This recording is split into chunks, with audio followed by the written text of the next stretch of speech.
ओम नमः शिवाय। आइए रसपान करते हैं शुक्र व्रत की कथा। भगवान शिव के साथ माँ लक्ष्मी भी होंगी प्रसन्न। प्रदोष व्रत में भगवान शिव और माता पार्वती की पूजा की जाती है। जब प्रदोष व्रत शुक्रवार को पड़ता है तो यह शुक्र प्रदोष व्रत कहलाता है। शुक्र प्रदोष व्रत इस बार बेहद शुभ योग में है।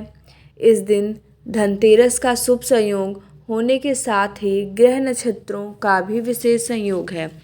इस शुभ संयोग के बीच शुक्र प्रदोष का व्रत रखने से आपकी सभी मनोकामनाएं पूर्ण होंगी और भगवान शिव के साथ माँ लक्ष्मी का भी आशीर्वाद मिलेगा। तो आइए आपको बताते हैं शुक्र प्रदोष व्रत कथा, जिसको पढ़ने से आपका व्रत पूर्ण होगा और आपकी सारी इच्छाएं पूर्ण होंगी। शुक्र प्रदोष व्रत इस बार धनतेरस के दिन पड़ रहा है। इस दिन शुभ योग और ग्रह नक्षत्रों का भी विशेष संयोग है। शुक्रवार त्रयोदशी प्रदोष पूजा व्रत विधि सोम प्रदोष के समान ही है। इसमें श्वेत रंग तथा खीर जैसे पदार्थ का ही सेवन करने का महत्व होता है।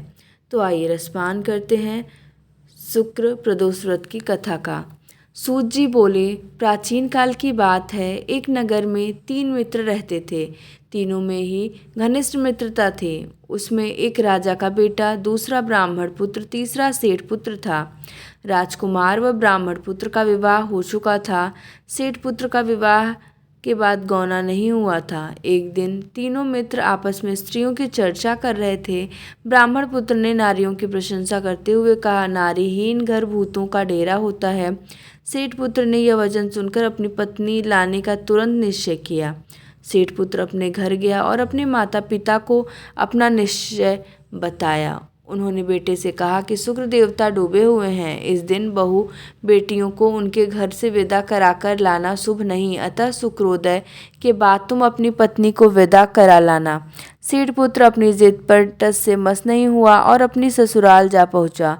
सास ससुर को उसके इरादे का पता चला। उन्होंने उसको समझाने की कोशिश की, किंतु वह नहीं माना। अतः उन्हें विवश हो अपनी कन्या को विदा करना पड़ा। ससुराल से विदा होकर पति पत्नी नगर से बाहर निकले ही थे कि उनकी बैलगाड़ी का पहिया टूट गया और एक बैल की टांग टूट गई। पत्नी को भी काफ़ी चोट आई। सेठ पुत्र के आगे चलने का प्रयत्न जारी रखा। तभी डाकुओं से भेंट हो गई और वे धन धान्य लूट कर ले गए।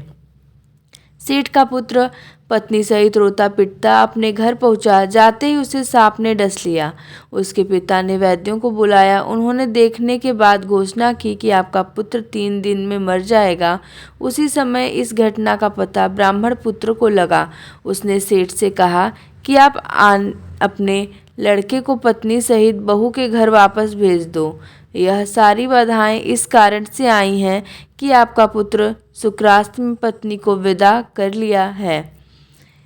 यदि यह वहां पहुंच जाएगा तो बच जाएगा। सेठ को ब्राह्मण पुत्र की बात जच गई और अपनी पुत्र वधू को वापस लौटा दिया। वहां पहुंचते ही सेठ पुत्र की हालत ठीक होनी आरंभ हो गई। तत्पश्चात उन्होंने शेष जीवन उन्होंने साथ में सुखपूर्वक बिताया और मृत्यु के बाद स्वर्ग लोक को प्राप्त हुए। तो इस प्रकार से शुक्र प्रदोष व्रत की कथा समाप्त होती है। ओम नमः शिवाय।